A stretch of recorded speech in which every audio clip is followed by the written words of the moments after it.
What is going on, everybody? It's your boy. Bookings back. All right.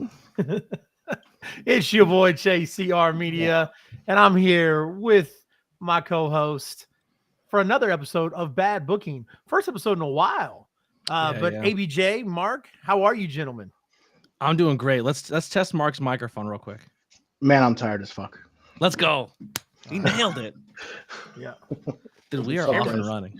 Camera looks like shit, but yeah, that looks awful. Yeah. Yo, dude, I had 15 seconds to set up, so deal with it. That works. Deal with it. All right, gentlemen, it has been a while. I think we I think we had a game, or we had a show for the Royal Rumble weekend, and then I think that was the last show, wasn't it? Yeah, that was it. It was before the Rumble. Yeah. We were supposed to have the show the day after the Rumble. Mm-hmm. Yep. Yeah, we've been gone. We've been gone. People think we just hate each other and stop working together, but that's not the case. No, it's true. Yeah, I mean we hate each other, but that's not why we didn't record. Yeah. I've been so busy. Honestly, I haven't even been on any social media platforms. Like nothing. I've been ghost for the past month. I'm just happy to see all your faces. This is fun. It is fun. Super excited.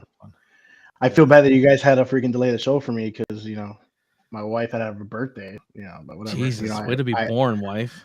I appreciate you guys though. You know what I'm saying? So it's cool. Well, we were gonna do a couple weeks where it was gonna be me and Mark, or it was gonna be me and Chase, and I felt like for how long we took off, I feel like we should have came back with all three of us. So it's not a Sunday, but it's a Tuesday, and I think this is the best choice. Absolutely. Yeah, I agree. Says they insulted Chris Jericho, so there was a massive feud for a while. Speaking of Chris Jericho, I got this in. Oh, check you out. The worst faction in history. The worst faction in history, but some of my favorite members, 2.0 in that is amazing. They're just not using them.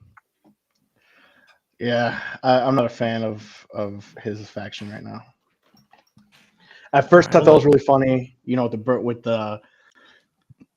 the boy band looking shit coming out. I love that, but now it's just Can we put the chat up? Because I feel weird that my social media is the only one sitting there. It creeps me out. All right, cool. Yep. I appreciate the follow, guys, but it's a lot. So we never talked about the conclusion of Rumble. No, we did. We did talk about the conclusion of Rumble because we find out I won a draft because I picked not just the men's Rumble, but the women's Rumble as well. So we did have a post Rumble, and then from there we just disappeared. So we missed Chamber. We missed a lot of what's been going on, I guess, news-wise, but we're back. We're on the road to WrestleMania. Everyone really has been enjoying Raw and AEW. I think wrestling's storylines are probably better now than they ever were. I'm saying that sarcastically. I was just like, okay. We were at a point where, man, everything was looking real sharp everywhere, and then started taking some nosedives. We're gonna get into that, guys. But before we do, I want to take an opportunity to just really quick thank you guys for coming back. This is a special night, Tuesday night. We will be back on Sunday nights. This was just something we adjusted. Like I said, we would have started on Sunday, but Mark's wife had to go be born on the weekend, which was really stupid. Her parents should have waited. So then she could have been born on a different day. Ridiculous. Anyways, but we are excited to be back, guys. We're gonna get into WrestleMania like ABJ started talking about, and then WWE and everything going on. But the topic of the week was Tony Khan's big announcement on AEW. So I wanted to ask you guys, did Tony Khan blow his load too soon? I was just waiting for Dixie Carter to make an appearance with him. Every week when Dixie Carter was just like, we have a huge announcement. I was more excited about the taping release list of everyone that was on matches for ROH. I thought that was a bigger announcement than the actual announcement they made. What is So, it? AEW All Access, that was called? Yeah. So, and I don't know if you guys watched the AW Dynamite post show this week with Raz and I. But Raz, I guess, brought up a really good point. He asked me, he was like, "Do you think they changed it?" And I was like, "Well, what do you mean?" And he said, "Well, supposedly Spectrum's Twitter released a schedule, and on the schedule was Forbidden Door 2. And they immediately took it down, supposedly." And I was like, "I didn't hear that." And he was like, "So do you think the surprise announcement tonight was going to be Forbidden Door 2? And then because Spectrum ruined it, Tony decided against it?"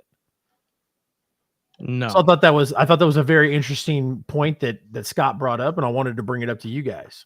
I don't think Tony Khan is that type of person that, like, if it leaks, he's gonna be like, "Well, fuck it, I'm not gonna release it now." You know what I mean? I don't think so either. Yeah. I think this was his legitimate announcement. Yeah, I do too. I think he legit thought this is going to be. Now, listen, you want me to be excited for this new show coming up, where we're going to have backstage access and we're going to see backstage stuff? Release the footage from the post press conference. That's what we all want to see. you want to give us backstage access to AEW? That's the only thing we give a shit about. You've literally had Bucks at the Elite beat up fucking Kenny Omega and Brian Ace biting people's legs, and we don't see that. We had Eddie Kingston and Sammy Guevara fist fight. We had Andrade and Sammy Guevara fist. We had all these dope fist fights backstage. Thunder Rosa locking herself in bathrooms. That's the access we want to see. We don't care that people are backstage playing Xbox and with their toys. I don't give a shit. You know what I mean? You have people backstage pucking each other, and now you're like, "We're going to give you backstage access." Where was that a month ago? I agree. Facts. I mean, that's something I would love to see what really happened back there. Yeah. He says, I hate to be the guy, but you guys haven't been back since the non-credit incident. I haven't seen Mark since then. The non-credit incident. I don't know what that means. I have no idea what that means. I don't either. I'm sure he'll clarify it very well for us. Yeah, I'm sure he will too. In like every other 3 words.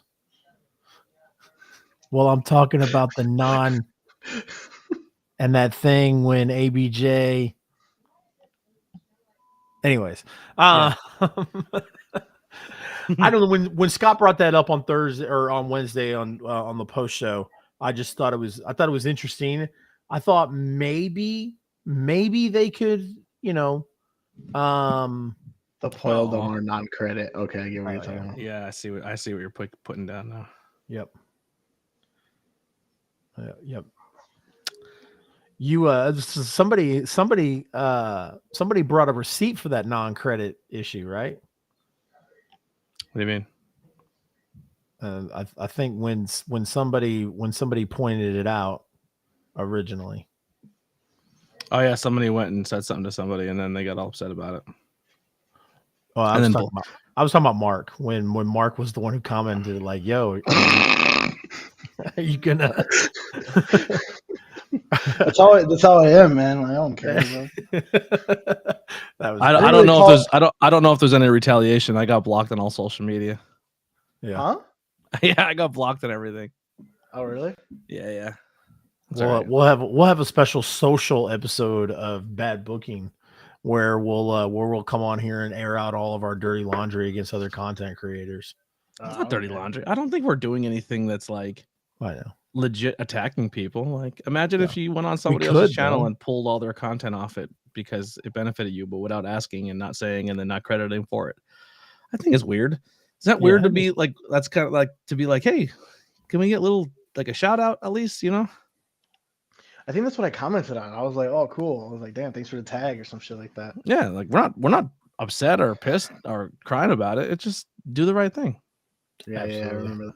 Heel Kevin rated us 24 viewers. Thank you, nice. Heel Kevin with the raid, ladies and gentlemen. As we trash content creators, Heel Kevin being a sweetheart. not those content creators. No, Kevin's good with us, especially all 24 of those people. Absolutely. Yeah, appreciate you guys coming in. Broken Trey Boyd. Everybody with the hashtags Heel Kevin. Thank you for all the follows, guys. That's awesome. Guys, welcome to Bad Booking, where we it's a podcast live stream. I always hate using the podcast term because I feel like a podcast is more of an audio thing. So welcome to our live stream / video cast, where we talk about what's going on in the landscape of professional wrestling right now. We're ending our talk about bad booking. Mark, you were supposed to be here at 9:30 Central Standard Time, but you weren't. And wow. I mean, the show still started on time, so I mean, it did. But when I asked you to Cry Me a River, when I asked you to, what you wanted to do for a draft tonight, a fantasy draft. You said, "Oh, I got a bunch of great ideas." Well, I assumed you were going to jump in earlier than 9:31 to let us know what the draft ideas were. So we're going to hear when you guys do. I mean, I messaged you at 9:20 Central Standard Time and said, "Give me a few minutes. I just got home." So I mean, if you wanted me to I'm still in my uniform. I'm covered up here. You know hey, Google. Mean? So excuse me. How much is a few? Glad to be back. These guys, they haven't missed a beat. Oh my goodness. Anthony Graves, what's going on, my guy? According to Google, Graves, appreciate you joining. According to Google, Mark, a few minutes is 3 to 4. At 9:20, when you said give me a few minutes, guys, you over exceeded your few minutes by 3 times, my guy. 3 times. So there's this is your wife giving you the stank look? Because she knows what. No, she's bringing in boxes. What is that? Her birthday gifts. Anyway, in my defense, shit. Because your wife packing your shit. They're your boxes. How many boxes? Check the credit card statements. Yeah, that's a big ass box. All right. Anyway, in my defense, I did say a few minutes. So you're right. Google's wrong a lot, but I'll give you that one. But in times like these, when people start bitching, I tell them there's like this really good Justin Timberlake song that's called "Cry Me a River." It's really good in situations like this. So, and if you want to go back and listen to that, go right ahead. Otherwise, get off my ass. We started on time. But yeah, if you want to go into the draft, I mean, everyone, it is WrestleMania season. All right, so there's plenty of things that we could be doing. So I suggest today. We're all going in this blind. I had no time to prepare because I don't really check the Discord as much as I should. But favorite WrestleMania moments could be tonight. I feel like WrestleMania is so. I feel like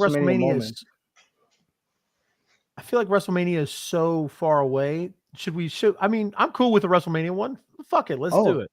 Oh, I'm saying from here on out, it's WrestleMania season. There's so many things you can do at WrestleMania. Favorite WrestleMania moments, worst WrestleMania moments. Are we doing a blind draft matches right now? I mean, sure. Look at Hunter Dillon with the rate. Man, I rated twice tonight, gentlemen. I'm also on Twitch too, if anyone wants to. Yeah.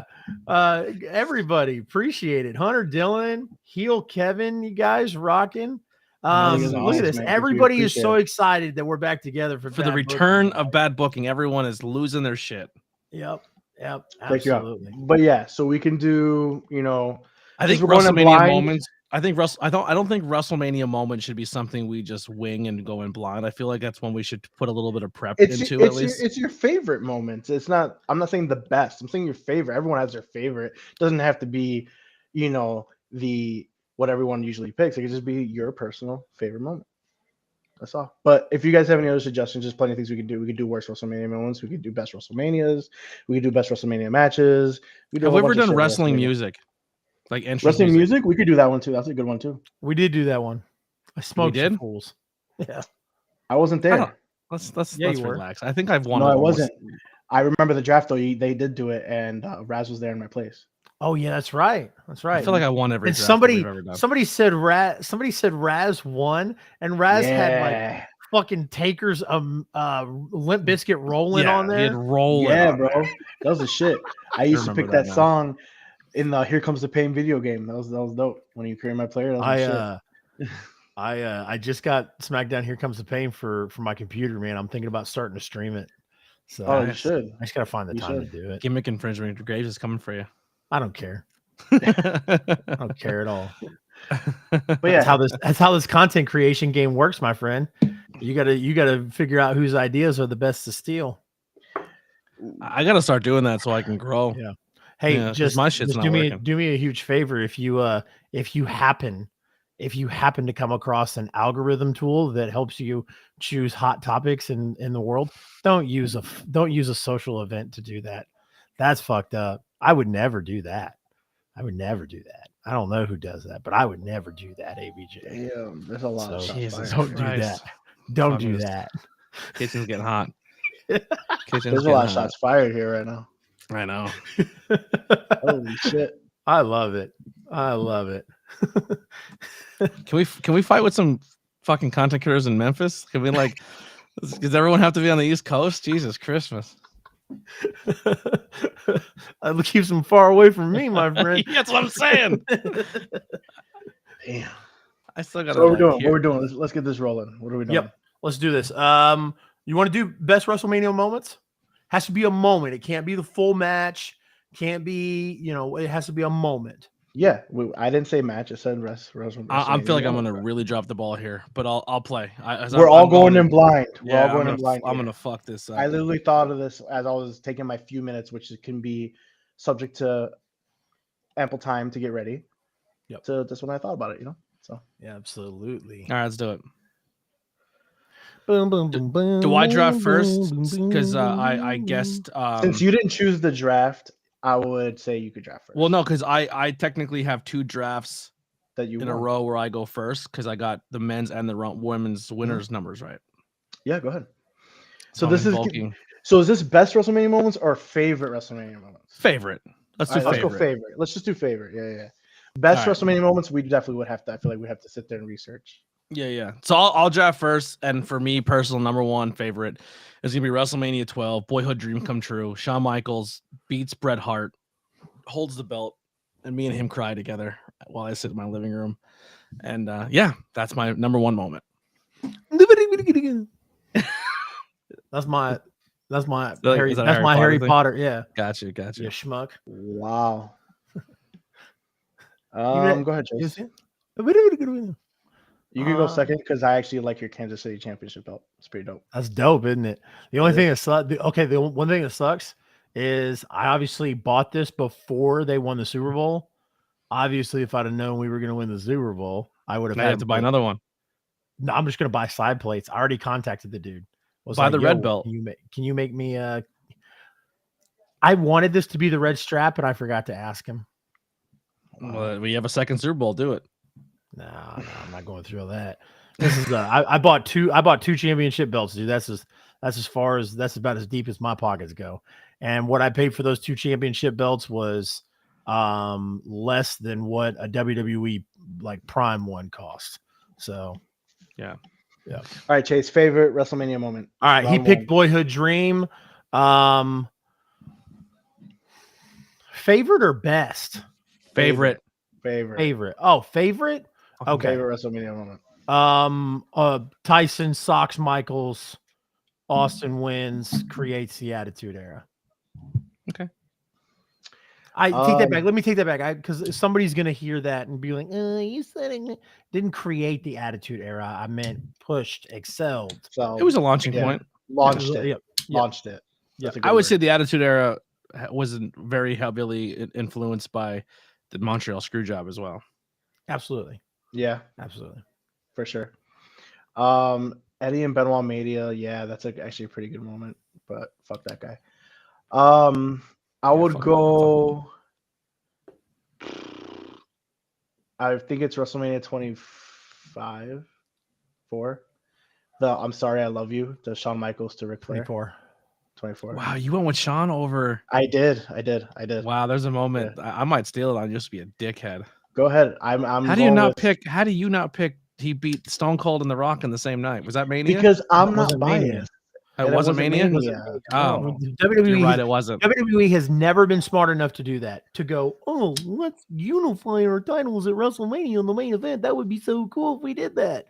No, instead, let's do it on some random ass fucking pay per view in December. We're gonna do it this year. Every time they did it. Well, But, yeah. That moment, seeing that as a kid, watching that moment, that gives you chills every time, bro. That's just That's one of my favorite moments of all time. I'm gonna say for this one, for me, this is when I got to experience professional wrestling. This is when I was coming back to wrestling. The podcast was in its very infancy stages of being talked about. We were all at a party, all watching wrestling together. And I remember I'm getting chills thinking about it. Everybody in the house lost their fucking minds. And then everyone who's not a wrestling fan was shocked or questioning why we are losing our minds. WrestleMania 33, the return of the Hardy Boys. When that music hit, dude, the the crowd went bananas.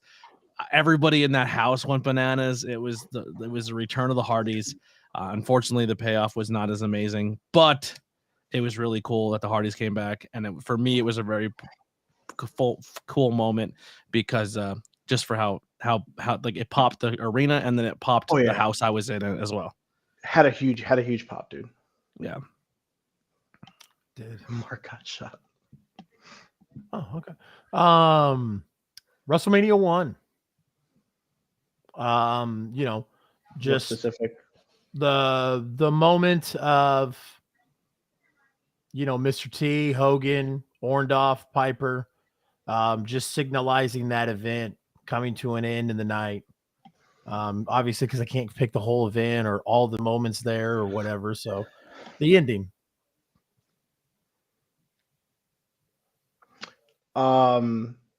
So I never liked Hulk Hogan, except when he was in the NWO. It's the only time I ever liked him.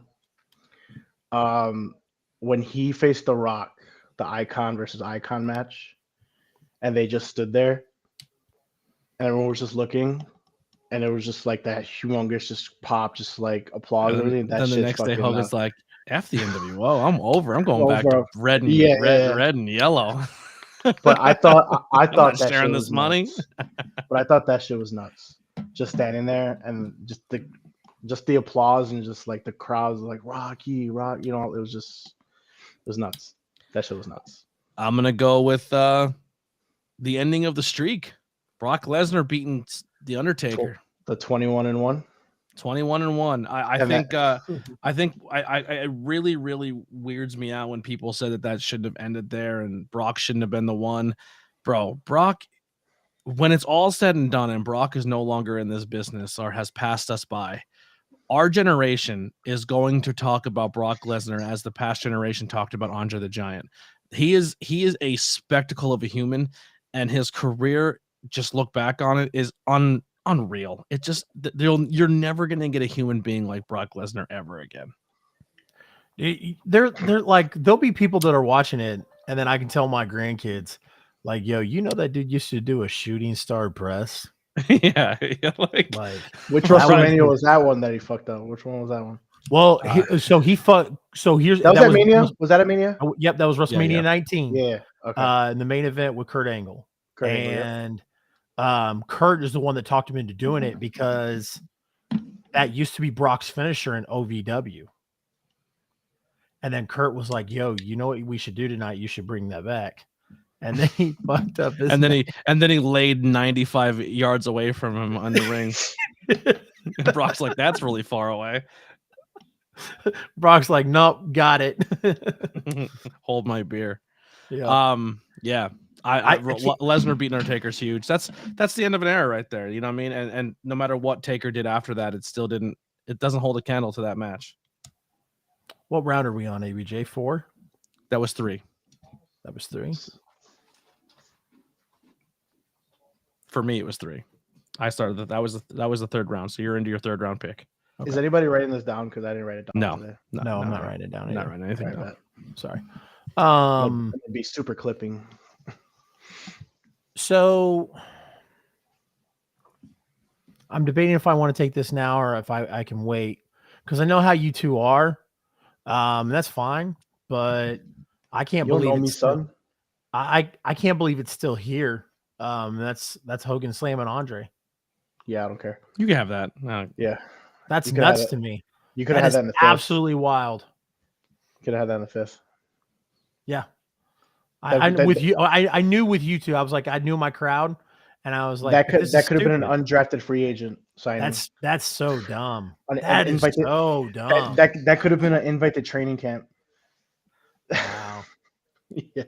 I mean, listen, if anything that happened on that card, it's definitely not the thing you're going to talk about. Is not going to be the Andre Slam. We're talking WrestleMania 3. You're not going to talk Steamboat and Macho Man. Yeah, but I'm talking big. I'm talking. If we're talking biggest moments. Yeah, that moment was biggest moments in WrestleMania. That match was so good. It is a moment. Hogan slamming Andre. You said favorite moment, not biggest. I know, so but I'm just if that was your favorite, then that's fine. Yeah, because I'm about to get a lot of heat on my next pick because it's probably a super reach.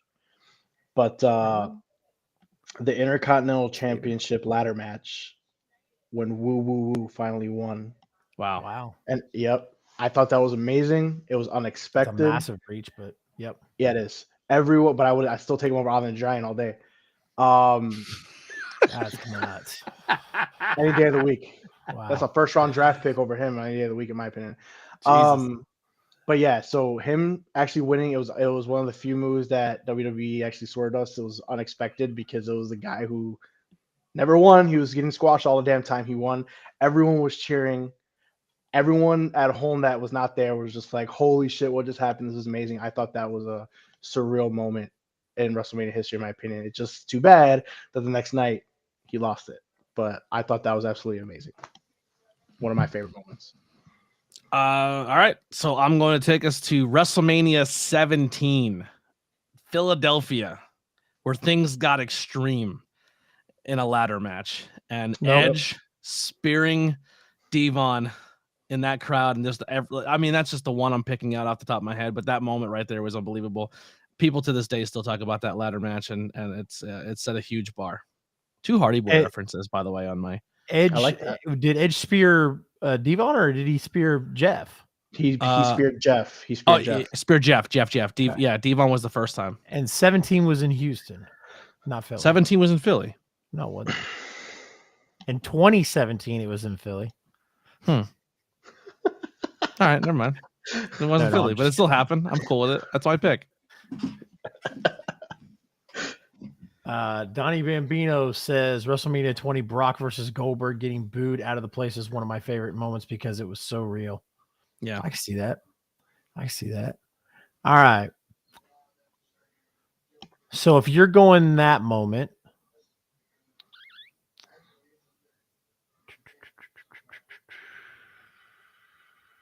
if my moment lands to me, I'm gonna be fucking stoked about it.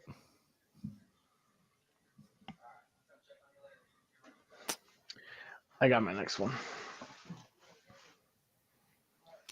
Are you guys using Google for your picks? No. All right. Better not be, because I'm over here fucking putting hard thought into this. This is all in my hard thought. I don't remember cities. I don't remember cities and shit that you guys got. I don't fucking know. Well, I obviously got it wrong, so I'm not using Google. I fucking I got the spear person got wrong and the city, so I'm killing it. I'm gonna go. While Chase is thinking, TLC needs to go back to WrestleMania, or at least Money in the Bank. Agreed. They shouldn't be their own pay-per-views. I'm just saying.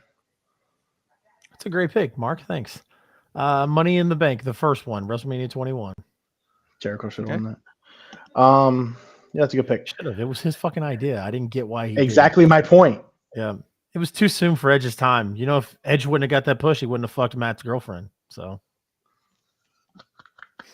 just thought. Hindsight 2020. Oh shit. I think it's also WrestleMania 17. But it was Stone Cold versus The Rock, I believe. Yeah. And then that handshake with Vince McMahon. Vince's swerve. Dude, Or that was Austin's fucked. swerve. That was fucked. Like, I was just like. So it landed to me in the 5th round, which is awesome. I started with Sean, and I'm going to end with Sean. Sean being retired by Taker. Awesome. Grabbing his pants, pulling himself up, and cutting his throat. Sean's your favorite wrestler of all time, right? He is, hands down. But what a great moment. You know, it was the end of Taker's streak. Taker then hung up his boots at Mania. Mania is a great launching point to start careers and also end them. And I think there's no more iconic person to end his career, and I'll pretty much start his career at Sean at that Mania moment. So I got the beginning of Sean and end of Sean. I like it. And 2 Hardy Boys. I don't know. That was crazy. And 2 Takers. 2 Taker moments. Chase. Yeah. Close us out. I'm trying to think. My last WrestleMania moment.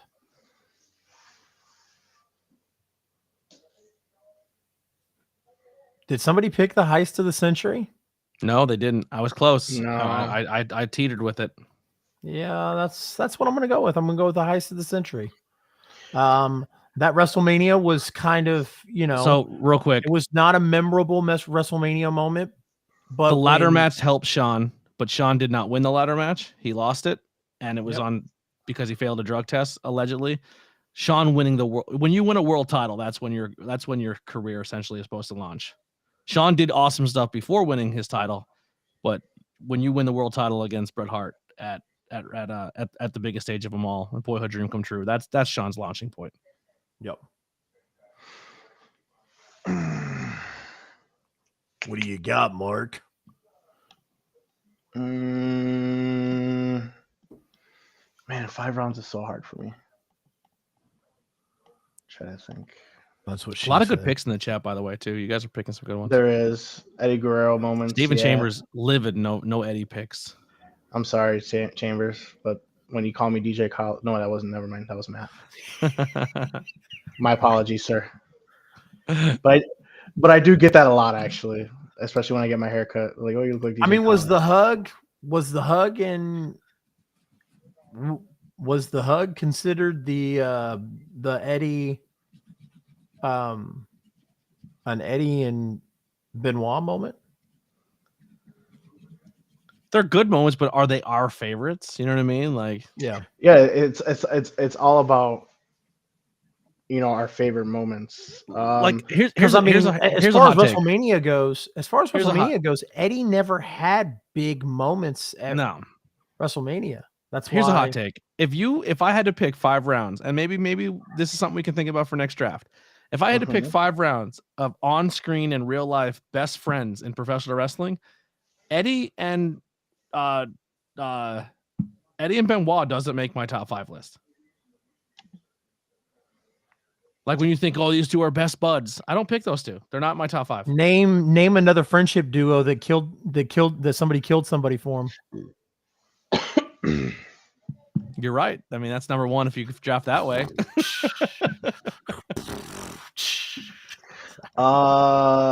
This is probably gonna make me lose the draft, but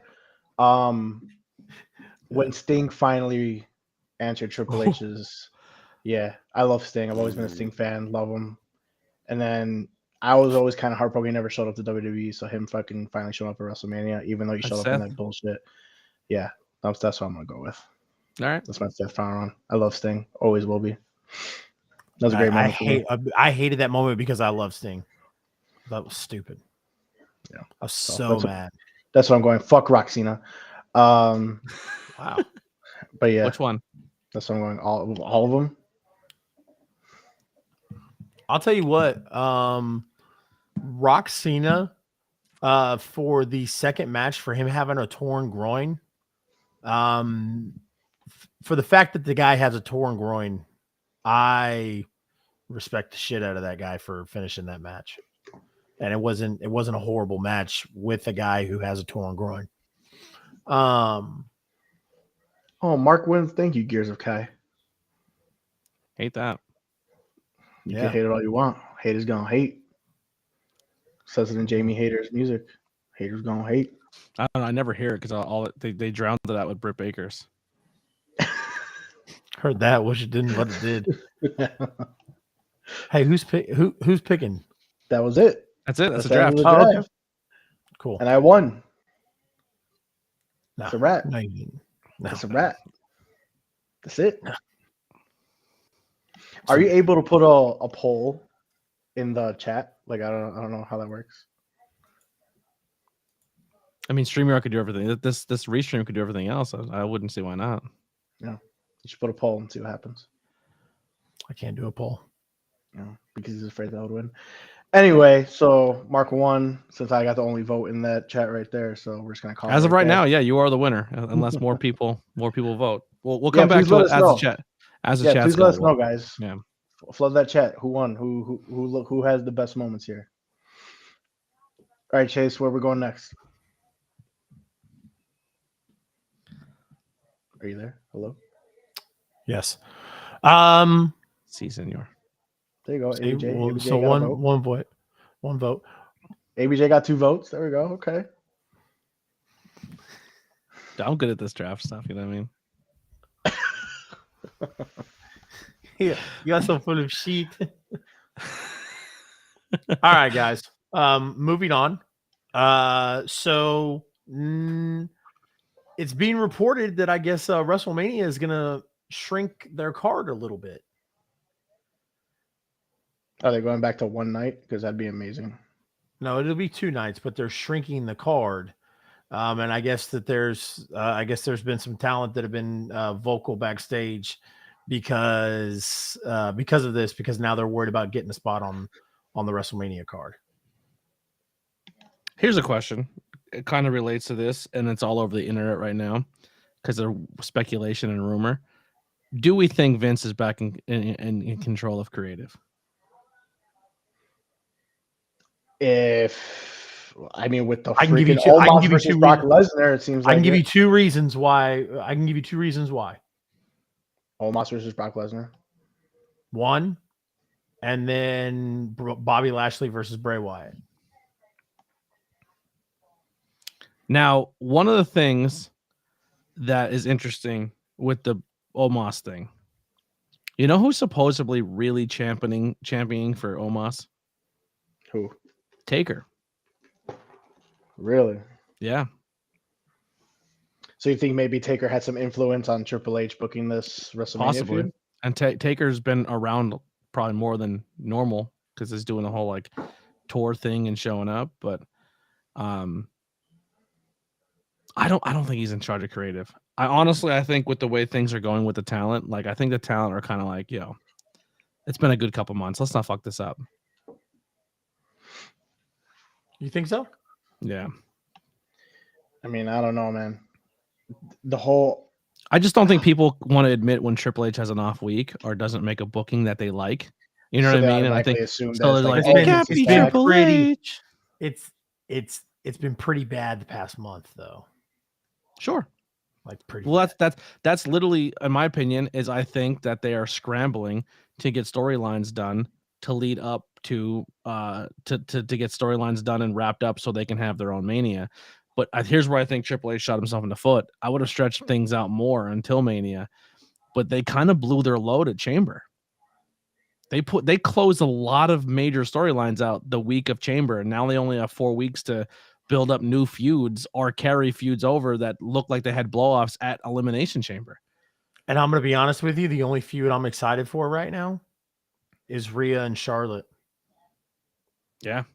I think Rhea and Charlotte's gonna steal the show. It's gonna be an amazing match. I think it's absolutely nuts. I agree with ABJ. I think that I don't think they necessarily blew their load, but I think I couldn't wait to have this conversation because I love what Hunter's doing. I absolutely love it. But for people to blindly assume that one switch was just flipped, like, bro, do you not realize, like, Hunter learned how to run a company from the guy that you all hate. We all hate. I'm not gonna say you all. I don't like the guy either, but that's where Hunter learned to book a company from. So if you don't think that he's still got those little Vinnie Mac ideas in his head, you're wrong. And let's obviously like he's mature and grown, but Hunter used to like rally for Henry O'Godwin in the back. You know who Henry O'Godwin was? Midian. He was a huge Midian supporter. He wanted Midian to be a guy, like one of the guys. Like, so these are just things like I know that's 20 years prior to him taking over as, creative in WWE. I get that, but like those ideas plus like being under Vince's, tutelage for so long, like it's gonna happen. But at the same time, it's been so bad the past month. Like I'll argue that WWE has been worse than AEW. Now, don't get me wrong. I'm not saying that AEW switched spots with WWE is like all the way up here, but you're not going to tell me that WWE has been good. No, because the biggest other than Elimination Chamber. I mean, the only thing that I've really been interested in hearing as far as storyline wise is anything that has to do with the bloodline still.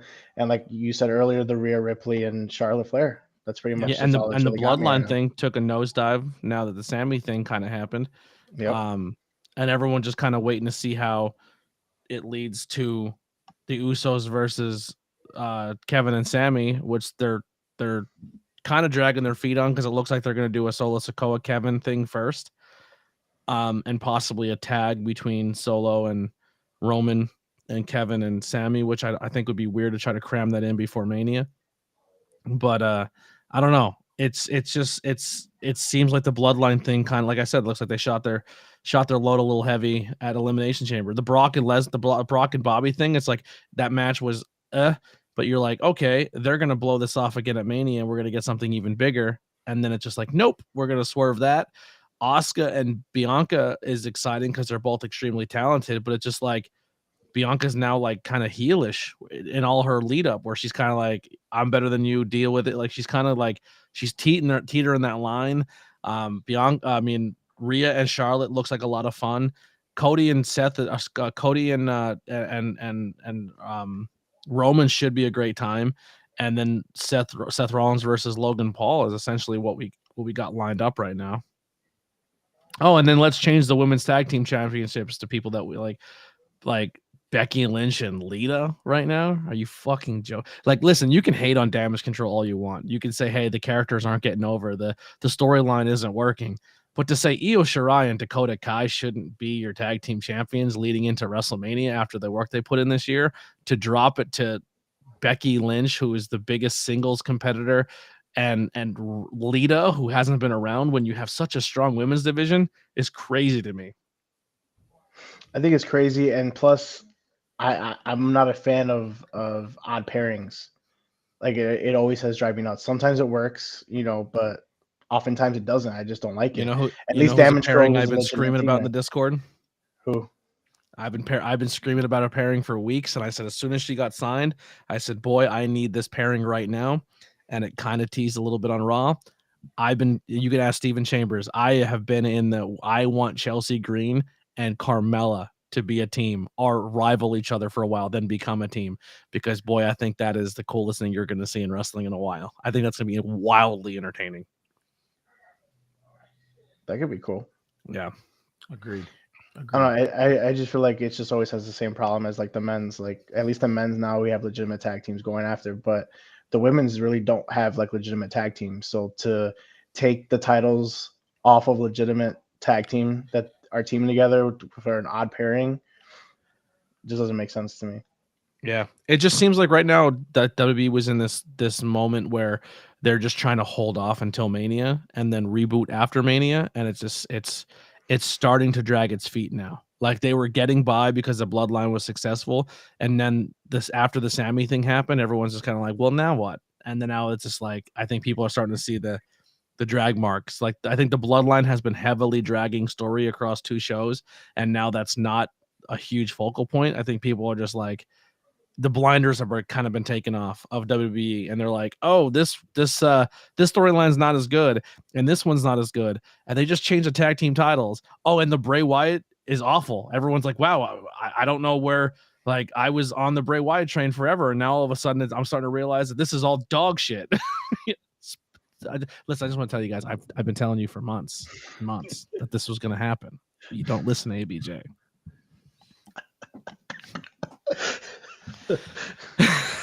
I'm clipping that immediately. You don't listen. You don't listen to ABJ. I told you this Bray Wyatt was going to be a fucking dumpster fire, and it's turned into that. I love people who are still trying to defend it. Oh, but what you think is no, it's fucking awful. And even if Howdy fucking Poopy Pants rips his mask off and it's Bo Dallas, it doesn't change the fact it's still horseshit. Agreed. I don't know. I don't know why it being Bo Dallas would be great. Because they're brothers and they're together. Yeah. That's just weird to me. Bo Dallas had no affiliation with I want a diehard Bray Wyatt fan to tell me how any of this all makes sense. Well, and so let's also about that, Mark. Number one, he had no affiliation with him. Number two, the last time anybody saw him, they turned him and Curtis Axel. a really good talent. I love B Team. The B Team, I loved. Thank you. Yeah, B Team. Yeah, me too. But for a comedic reason. Yeah, but that's it.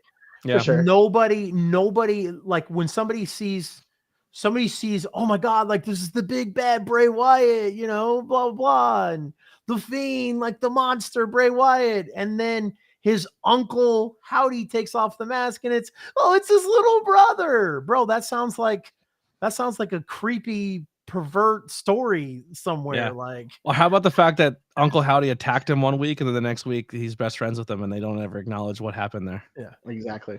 Like every week it's just they never answer fucking.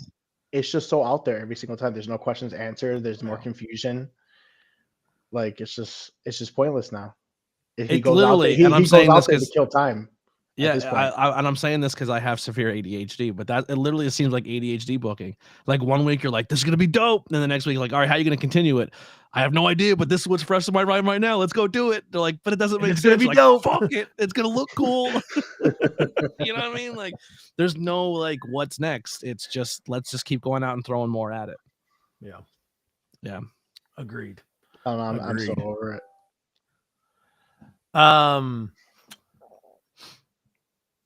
Mark, you had down we had down, we all kind of worked together on this. You guys can say not me. I didn't do anything. Is AEW is AEW shadowing the women's championship with the TBS championship? There we go. Yeah, I knew that's where you're going. In my opinion, I believe so, man, because Jade being undefeated and demolishing the entire women's division has made. We've had 4 title changes since Jade has been champion in her undefeated run, which is amazing, by the way. But at this point, it's like you're basically making the TBS championship better than the women's championship. Sure. You had two women who, in their run, was considered an interim champion before finally Tony Khan then came out and said, okay, yeah, they're legitimate champions, and they're going to acknowledge their legitimate reigns. When you have Jade just running through everyone that comes through her. So at this point, it's like, which title means more? Because now when Jade finally loses, it's not only you're beating her undefeated streak, you're becoming the second ever championship holder of that belt. Mm-hmm. So which one's more prestigious in my opinion right now at this point? But it is strange too, because the TBS championship is kind of being defended against people like just people who rival open Jade. Challenges. Open challenges of people who rival Jade, where the other title, and this is not me just hating on, I think Britt Baker's an amazing talent. I just think they don't know how to book without her. And I think every single time the title hasn't had any significance, it always has to involve her, even when she's not competing for the title. And I think that diminishes a lot too. Like, I'm pumped for Jamie Hayter to be the champion, but I just don't feel like she feels like a champion. When she's doing a backstage interview and she's challenging somebody for her title and they say, oh, we have to turn to the monitor quick, and it cuts to Britt Baker being beat up. It's just like, can you just put that later on in the card and let Jamie Hayter finally have a moment? Like she comes out as the champion, and then her music stops, and then Britt and them have to join her. It's like, no, she's the champion, Britt. You come out with her as a supporting role. Like it just I don't know. I'm not into it, and I just feel like it's doing the title a huge disservice. I agree, especially all those times. I'm sorry. I agree. I feel like Jamie Hayter needs to eventually break away in some way or form from Britt Baker. All those times where she was being teased of possibly turning on Britt, it makes me feel as though that was the original plan. And then Tony Khan was probably like, you know what, just kidding. I want you guys to stay together because I don't know what to do with Britt. Mm-hmm. So Britt needs to surround herself with the title. And the whole thing with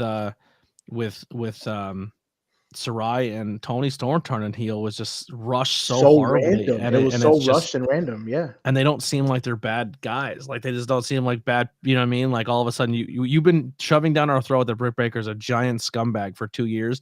And then in one night you try to do a quick babyface turn and it just doesn't make sense. It literally seemed like Britt Baker's been running her mouth and doing everything dirty. And then finally got her comeuppance.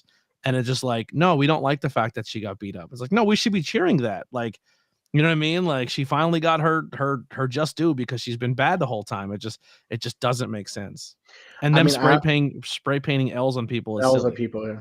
So when it comes to Britt Baker and Hayter, I kind of have a theory on why it had that little quick babyface turn, because I feel like they wanted her to be this little mini babyface to eventually turn on Hayter when she wants to have her title back. Yeah. So that would make Hayter the face. Or Hayter turns around and says, "Oh, I'm sick of being in your shadow," and she jumps Britt, and then they make Hayter the heel, and then Britt the baby face when she takes it back, which I don't think would work either. Yeah, agreed. But at this point, it's just like we've already talked about it a few times over the months. It's like, who beats Jade? There's a lot out there. I would have said Willow, but I think Willow now is leaning more towards the ROH side of things, and I think Willow is going to be more predominantly used there. I still think Monet is on the table, but does Monet come back as the New Japan Women's Champion and go after what would be considered a secondary title in the TBS title? You know what I mean? As far as that, if she comes back against the TBS title, that further puts my arguments. Like you're making the TBS more prestigious than the actual Women's World Championship. Totally. And it would be the first like main name person who went after the TBS title. And I mean, you can say that, Ruby was there and challenged it, which was a big deal, and a few other people challenged it, which was a big deal, but they weren't treated like big deals when they went for it. You know what I mean?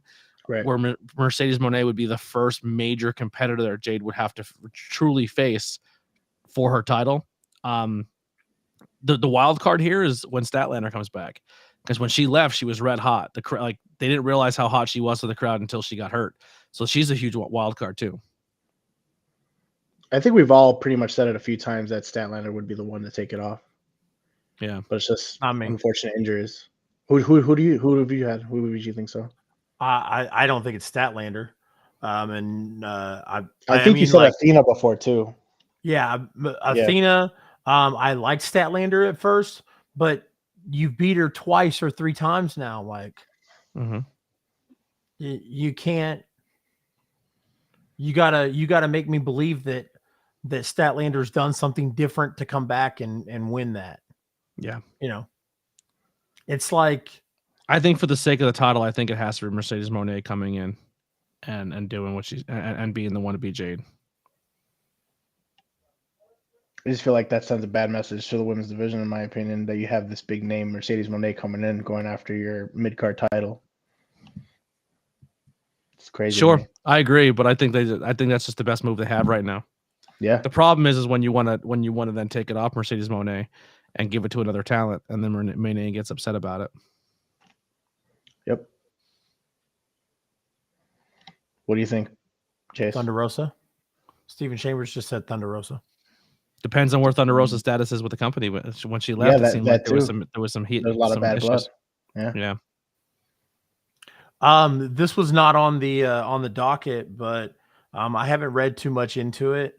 So I guess there's video footage of the incident backstage. The all out brawl out. Oh, I haven't seen it. I don't think it's public, but okay. I guess because Kenny Omega mentioned it. and said that it would be not, or it'll be nice for people to finally see the truth, and hopefully, like I guess he said he holds no quarrels. Like he hopes everybody can move on and whatever. Another thing that's circular on the internet dirt sheets. Do you think there's a shred of possibility that the Elite leave AEW to go to WWE? Because now they're saying that they're all teasing and saying like they wouldn't be against it, and Kenny is one of those names that's rumored to be talking to WWE and all that stuff. Anything's possible. I mean, I don't think Punk's done in AEW. I think the whole thing. I'm still been saying it for a fucking year, bro. Like it's a work, man. I don't know if it's a work. I think what happened backstage. I think it started to shoot, and they're gonna turn it into a work. Yeah, I think what happened backstage legit happened, and I think Kenny and the Bucks right now are like. I think the way it's looking right now is I think once it's all said and done, and I truly think this, I think the Elite's not going to look good in this light, and I think it's going to cause some issues. And I think they'll do business. I think they'll do what they have to do. But if they bring Punk back into AEW, I think there is a possibility that maybe one of them, either the Elite or one member of the Elite, leave. And I think I'm going to throw 3 names out there that could possibly be it that would leave and jump ship. I think there's a chance that Kenny. I think if Kenny doesn't want to be there with him, I think the Bucks, or I think Hangman. Because I think if Punk comes back and he gets in the good graces of Tony Khan, because he's looming over his head like, hey, remember when your EVPs physically attacked me backstage? I think because Punk is one of those guys, they're afraid that he'll throw a lawsuit out there. That's why I say I don't think it's a work anymore. Here's how you'll know for sure. If FTR shows up in WWE after WrestleMania. And I think FTR stays right where they are. I think FTR stays right where they are, and they team with Punk when they come back. I think that's the play here, because they're already teasing that before everything happened. I think FTR is getting paired with Punk. I don't think FTR is a really big fan of the WWE system. They've been vocal about that. You think that Dax tweet was fake or a swerve? Yeah. Which one? The tweet where he took a picture of his whiskey glass and talked about like he needed it after tonight, and right in the corner of the picture is a WWE contract, and he immediately took it down. Big swerve. Yeah. I think FTR, and this is just my opinion, I could be completely wrong. I have no information. I don't know anything. I don't think FTR is very high or keen on the Bucks. I think once FTR came in and rose to the top and started becoming the most popular team in AEW, they quickly got buried. They quickly got thrown off TV. They quickly got thrown away from them. They became the ROH tag team champions. They kind of forced them away, and the fact that FTR went everywhere else and became champions, and it seemed like they were just purposely keeping them away from the Bucks, and then the Bucks were doing like their heel. Like I think there's legit possibly tension there. And I think Tony Khan's sitting backstage with a bunch of petty people. They can say the locker room is good, but I think your women's division has 2 different sides to it. And I think your men's division, I think you're sitting on the elite, and I think you're sitting on people who may not be elite people. I agree. And I think everyone's teasing to Tony Khan, I'll go to WWE. I'll leave. I'll go to WWE. And Tony Khan's sitting there going, fuck. Like, and then when the Vince thing came back, then Tony Khan got a little cocky and goes, "Oh, weird! Everyone's getting along now. Everyone's friends again." When they were all teasing that WWE was selling, but I think a huge thing comes down to what happens with WWE if Vince comes back, if Vince sells, if they sell to Saudi. Because if that's the case, I think a lot of people are going to swallow that pill and stay into AEW. But if things go the right way in AEW and Vince is out and he's no longer a problem and the whole thing is a thing, I think there can be some major ship jumping. I mean, ship jumping is not always a bad thing anyway. No, not at all. But I agree with you. I definitely agree with you. But as far as FTR, I don't think FTR is leaving AEW. I think they're staying right where they are. Yeah. It's just weird that you have, probably some of the best tag teams in the division, and you're just keeping them away from the tag team division because I don't hate where the tag team division is right now. I don't mind I don't mind. I was about to say I don't mind it. Yeah, like I think it's cool they're giving newer tag teams a shine, but it also just seems very, very interesting that you have some of the best people in the world and they're keeping them away from championships because I guess at some point in time, if you have the best people on the roster, you should probably be using them in the best spots they can be. I agree with you. But as far as the tag team division, I actually really like the way the tag team division is right now so far. Yeah. Agreed. What's next on the docket?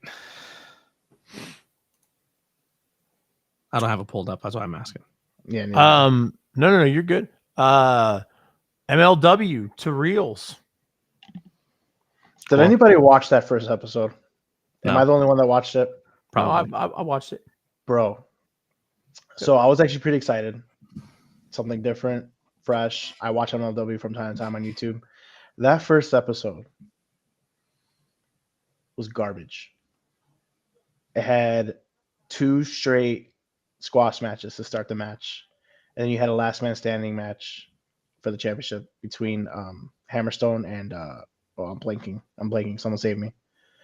Hammerstone and I couldn't even tell you 80% of that roster. I'm gonna be honest. I forgot who he faced. I wrote it down. Is Lance still the tag team champions? Lance Anawahi with No.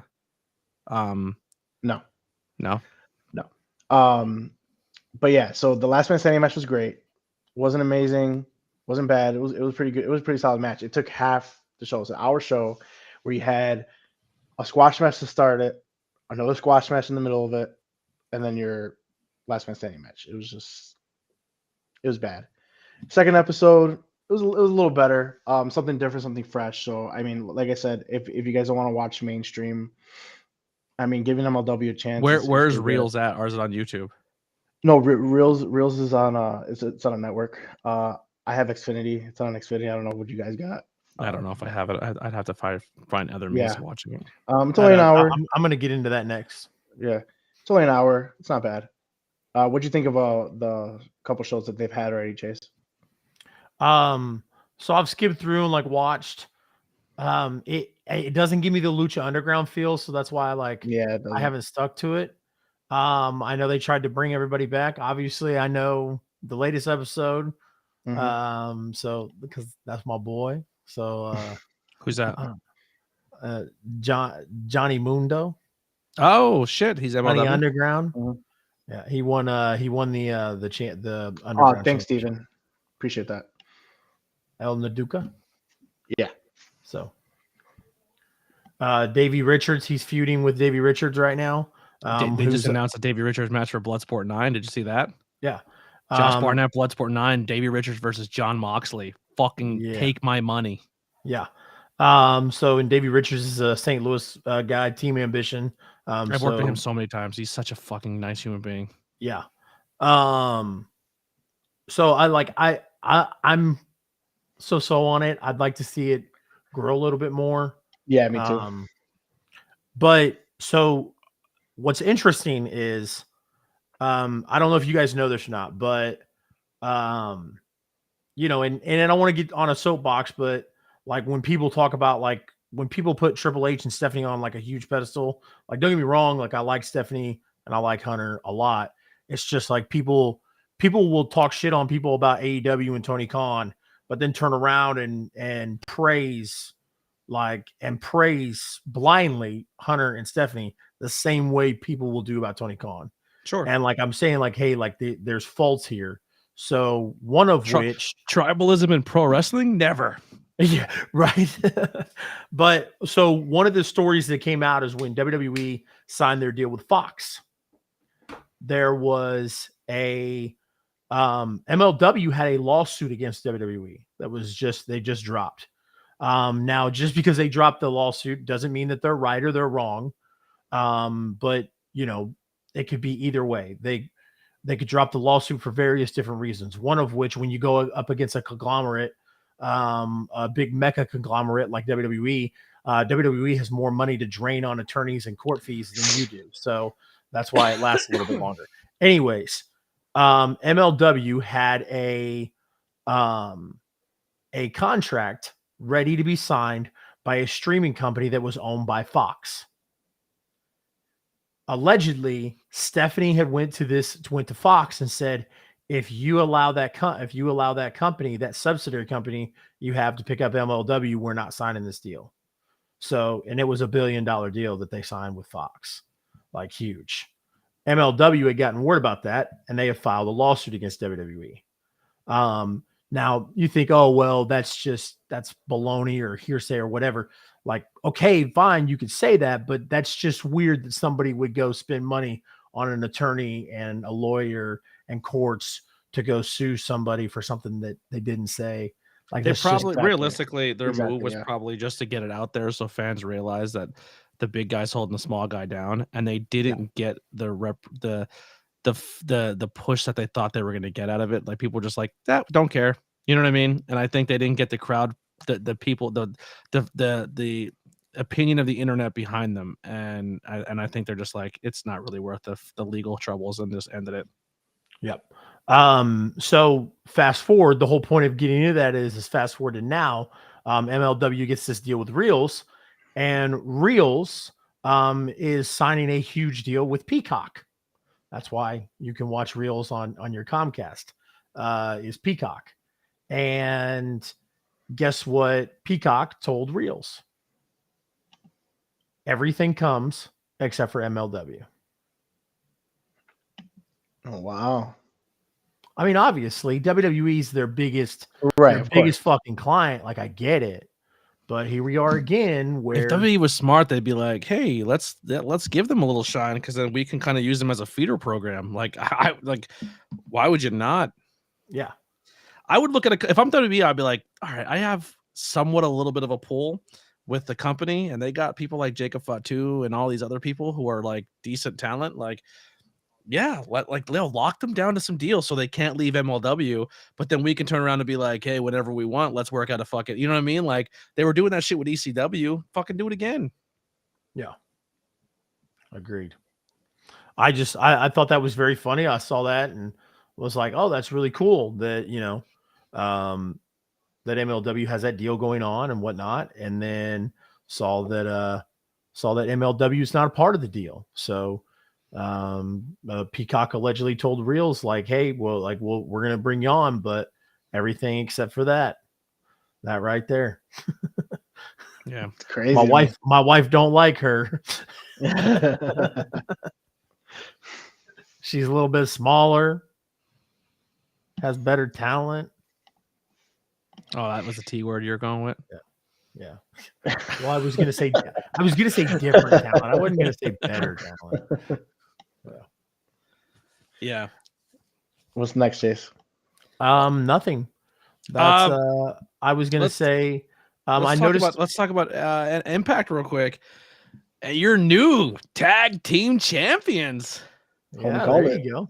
That's right. My boy Ace taking those tag team titles with Chris Bay. Bullet Club. Love that for them. Masha, unfortunately, did not take the title off Mickie James, but I don't think her story's over when it comes to that, Chase. I just think her and Masha went out there and put a banger out. I still think Masha takes it from her. I do too.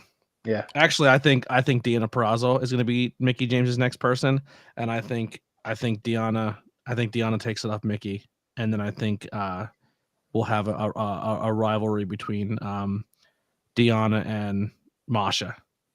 Yeah. Not right away, but I think it'll eventually lead to that. I'm good for either one. I'm in it for either one. What is Slammiversary's in June or July? I think it's midsummer. I think it's June. Yeah.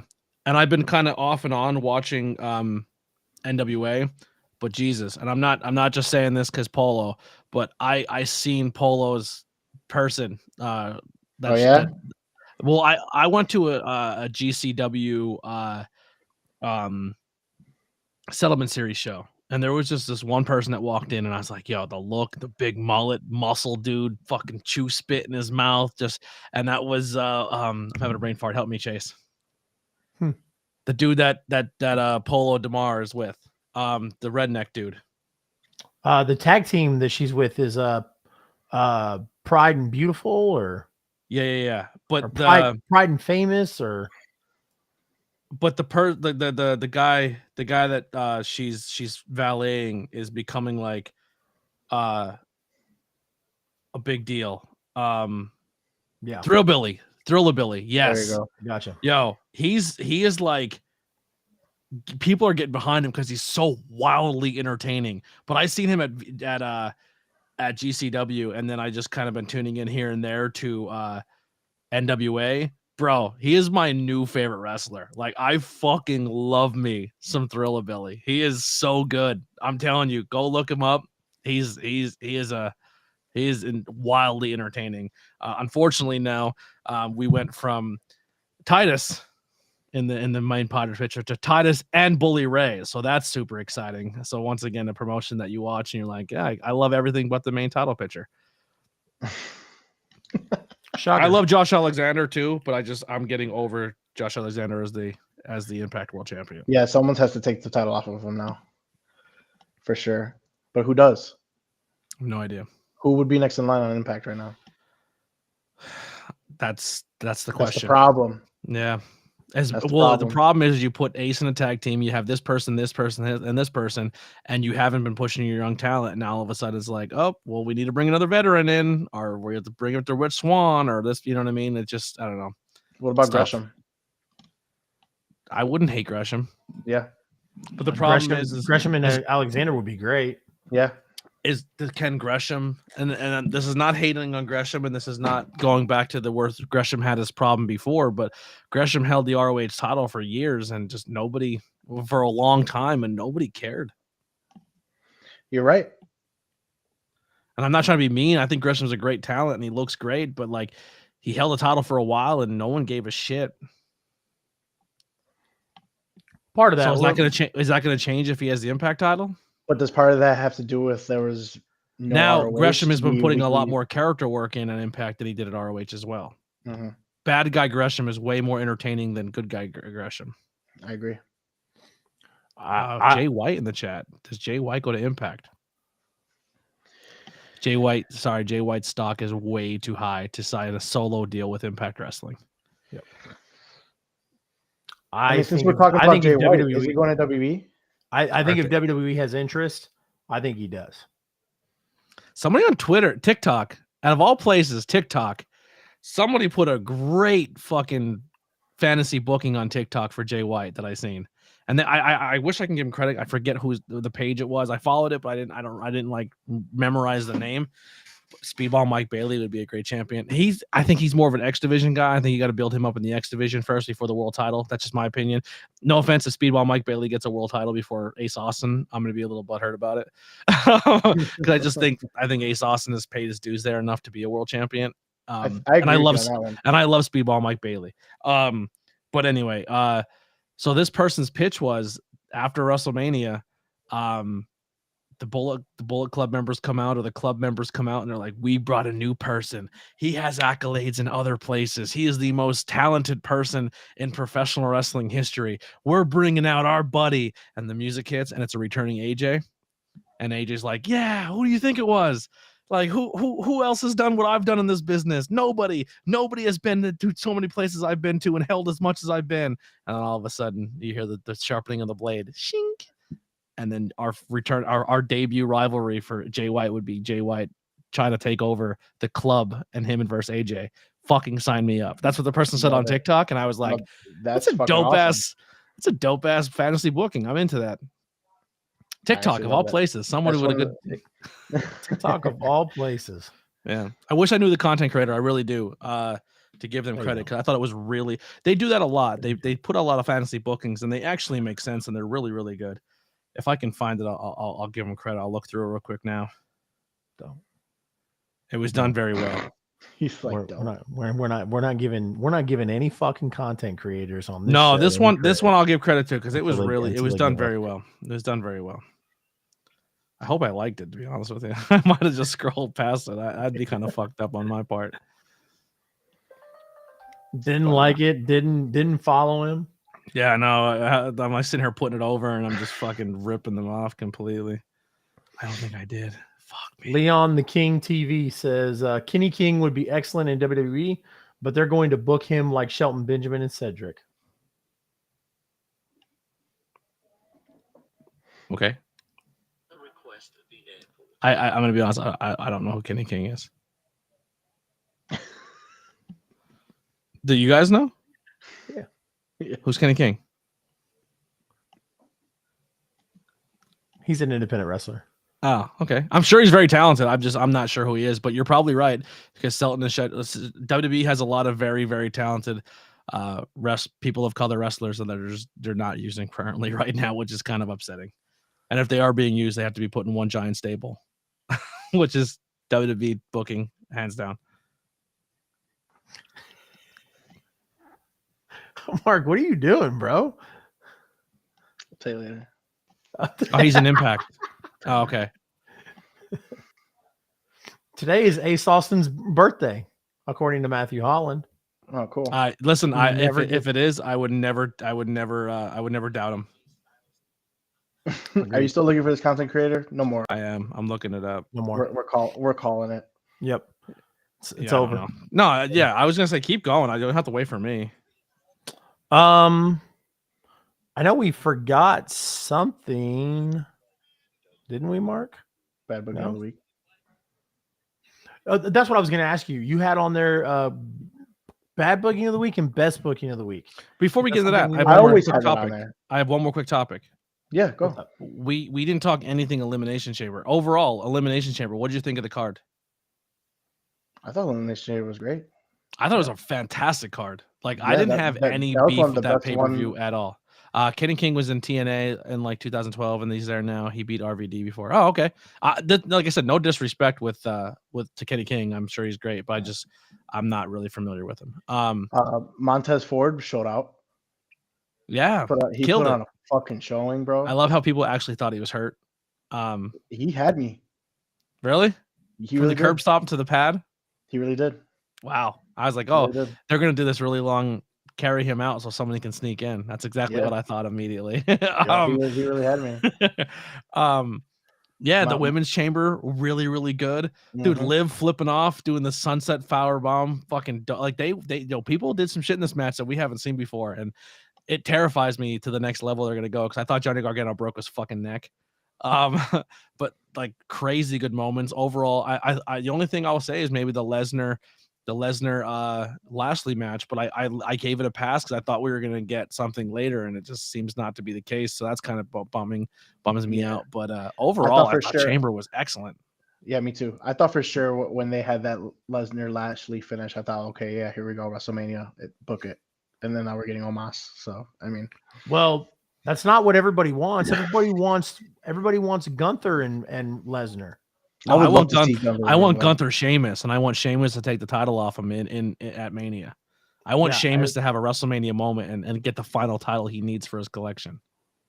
They people and don't get me wrong, I'm cool with either option.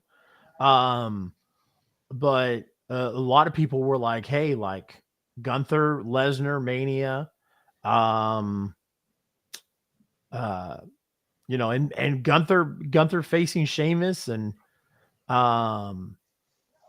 Gunther facing Sheamus and losing to Sheamus because Lesnar cost him the match, and then putting Drew versus Sheamus at WrestleMania for the Intercontinental title would have been fine with me. Like I said, I'm cool with Sheamus and Gunther for the Intercontinental title. But like I said, it got me thinking. A lot of people were clamoring for Lesnar and Gunther, and we, Lesnar's facing. See, I think right now, just personally, I think Gunther drops the title at Mania to whoever it is. I would hope it's Sheamus because realistically, we're not even supposed to have Sheamus right now. Sheamus had a neck injury. He was supposed to be gone. He's supposed to be done. He fought his way back and been having probably the best resurgence of his career of all time. So I think Sheamus beating Gunther would be great because Cody's going to need someone to battle when he gets his title. And I think that Gunther storyline at Royal Rumble tells itself. You have the damaged chest of Cody Rhodes. At any point in time, that chest can be re-damaged, and you have the guy who just chops the fucking dog shit out of you. You know what I mean? Yeah. I think Gunther going for the world title. He's not going to win it, but I think Gunther would be a great person for Cody to go after first. A great Yeah, spring and early summer feud until Roman comes back at SummerSlam. Yeah, and they run that back. Or if they pull the trigger on Cardona, or if they pull the trigger on Jay White. See, that's my. I would Seth again. love for Seth at Cardona, any point in time in there. I would love for Cardona to come and attack Cody after the Raw after Mania. Yeah, you can do Cody loses or wins. You could do Cody versus Sami Zayn again, because Cody's like, yeah, you know what, you should have won it. I'm going to give you your opportunity. There's so many different ways you could throw it at Cody and make good storylines. The problem is Cody. You keep Cody the fuck away from Sami. Yeah, but I'm saying that's you always have that in your back pocket too. You know what I mean? Yeah. I think Sami at some point in time within the next 3 to 4 years will be a world champion. I personally do. I just don't think he was the guy to beat Roman. I think Sami has paid enough dues that I think him and Kevin Owens will probably be world champions at some point in time. And I could probably see them being tag team champions, and then Sami and Kevin do what Sami and Kevin do, and that's turn on each other, kill each other. One goes away for a little bit, one becomes a world champion, the other one comes after him. And I can see that being the trade-off. Yep. Definitely. Yep. Yeah, I could definitely see that. Rather have Brock versus Bronson Reed than Brock versus Omos. The only thing I want more than anything, I want Sanity to come back and do this whole Sanity thing with Candice and Johnny and Dexter, but them being outnumbered by one person, and then returning Tommaso comes back, and then we get Tommaso and Gargano again as a tag team, and then just maybe we get Sami and Kevin as tag team champions, and then we see Tommaso champion Gargano versus Johnny and fucking Kevin versus Sami and Kevin. I want that tag team match in the worst way. I like that, dude. Childhood best friend tag team rivalries for the tag team championships. I wouldn't even hate if Tommaso Ciampa and Gargano are the ones to dethrone and take the titles off of Kevin and Sami. That'd be fucking dope. Because and then once again, have them turn on each other, and we'll watch that all over again too. Because if there's 4 people that you can just keep force feeding us that rivalry, I'll take it every week. Yeah, I did get a little tired of the Tommaso and Gargano turning, the flip-flopping. That's like a good steak. The last time, feed it to me. That cinematic match that they did in NXT for when COVID was, I thought that was good. Yeah, and I thought that's when Cross came in, right? That was the big Cross. Yep. Yeah, that's all I wanted. I definitely wanted to talk about Chamber because we did miss that. But yeah, overall, I thought that was a really, really good card. It was. Yeah, it was one of my favorite pay-per-views or premium live events that they've had in a while. Yeah, I mean, I'm massively like, that's my bad booking for the week is just WWE overall. Because it's just been exceptional. Like I said, this past month it's been exceptionally bad, minus Elimination Chamber. Oh wow. I'm actually going for an entire promotion as well. I'm going MLW. Wow.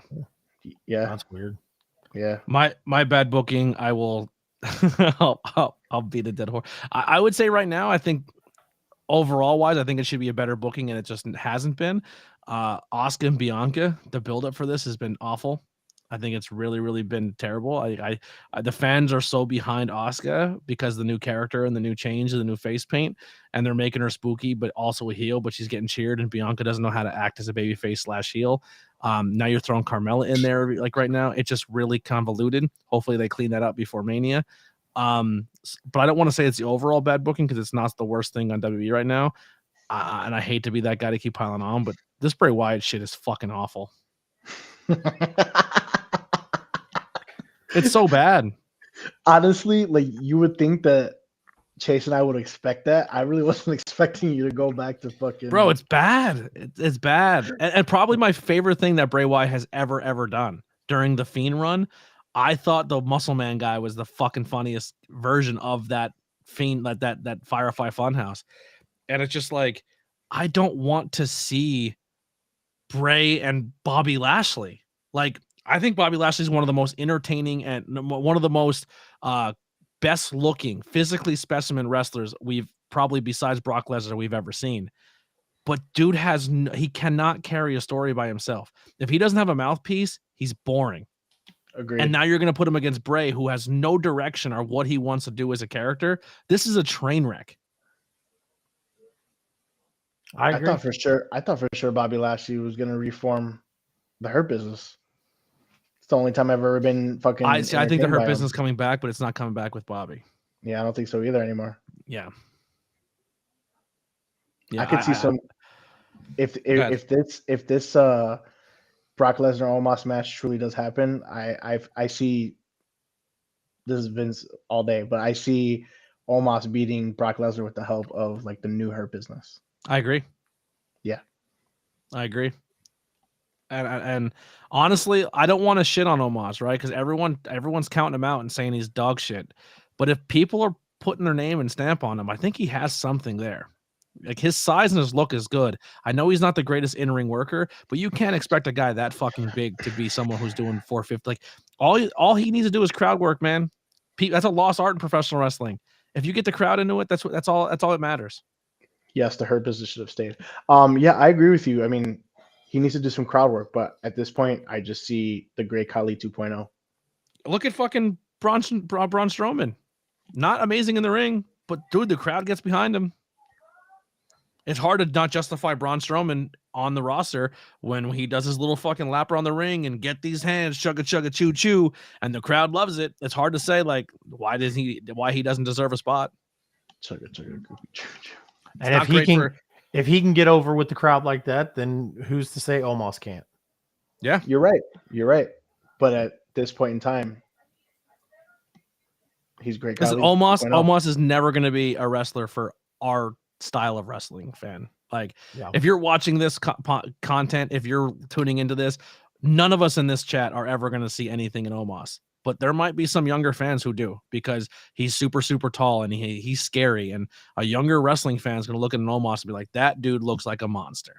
Yep. You're right. It's captivating. Yes. It's a wonder. Yep. And you need stuff like that in professional wrestling. The smart marks are never going to get behind a guy like that. We're going to we'll still be crying, why is Dolph Ziggler not being used? Because we know Dolph Ziggler's amazing. But a kid watching at home is like, that guy sucks. You know what I mean? But we all know he's super talented. And I think at some point in time, you have to think of those wrestling fans as well. And I think that's who Omos caters to. Do you know why? Because those guys put a lot of money in. Yeah, they're the fans who are going to buy everything. Yep. You're right.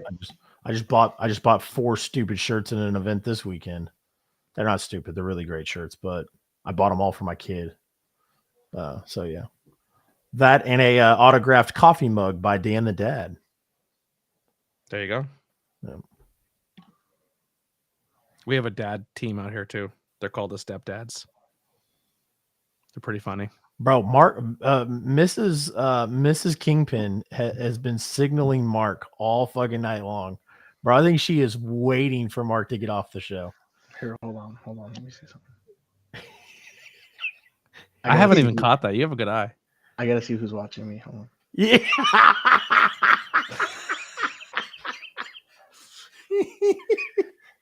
So, we're trying.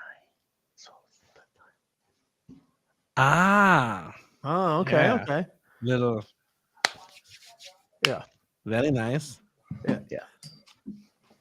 All right, well let's wrap this up. Yeah, to do. Yeah, Mark. I'm mountain.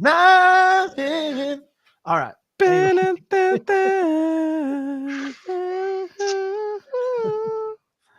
I never seen Mark blush. Look at him. It's getting a little feisty.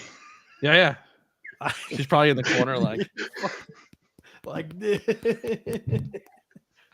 The crispy light turned on. But yeah, real quick. So it's cool. I mean, it's been like a month since I've been on with you guys, so today was pretty cool. Hope we get to. Yeah, I missed you guys. Sunday. That was fun. Yeah, seriously. Plugs. All social media, ABJ, Anthony Blackwell. Go follow it. That's all I got. Same. All social media for Wrestling Kingpin. Absolutely. Real quick, guys, because I was supposed to circulate this stuff during the countdown video, but I was so busy like plugging it out. Guys, make this really easy on everybody in the chat. All you fuckers have your phones in your hands, anyways. So go ahead, pop open your camera, scan that QR code, and make sure you follow ABJ on all forms of social media, guys. Audio plays just hit 500 today. So the people who not only watch the YouTube channel that just hit 550 as well, the audio side just hit over 500 plays. So I really appreciate everyone who's been watching on YouTube as well as listening to the audio in their car of the podcast. Super dope. In 4 years, my highest listened podcast was 2.5K players. And I'm only been going at this since October. So to hit 500 in that time is really dope. Agreed. Mark,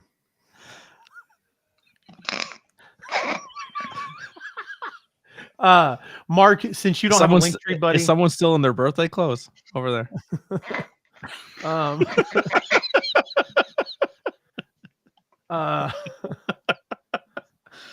her that birthday. Yeah, got her that suit for her birthday. I think she's wearing it. Mark, since you don't have a link tree, buddy, that is a follow to your Instagram. Everybody, make sure you go follow Mark on Instagram. And it's Pro Wrestling Kingpin on all of the forms of social media. Go check that out. And then right here, CR Media, scan that QR code, and you are all good to go. Make sure you follow all there, guys. Everybody who joined tonight, appreciate y'all. We are glad to be back. Real quick, before we close out, show on Sunday night or no? Yeah. Yes. Okay, so a post-Revolution show? Sure. Okay. Oh, Revolution is this weekend. Hell yeah. Yep. So post-Revolution? Yeah. Okay. All right, guys. So we will be live right after Revolution. Hopefully it doesn't end at 1 o'clock in the morning Eastern Standard Time. So that'll be a little rough, but that's okay. We're here for the long haul, guys. Other than that, make sure you follow on all social medias. Appreciate you guys. For my friend ABJ, for my other friend Mark, my name is Chase CR Media, and as always,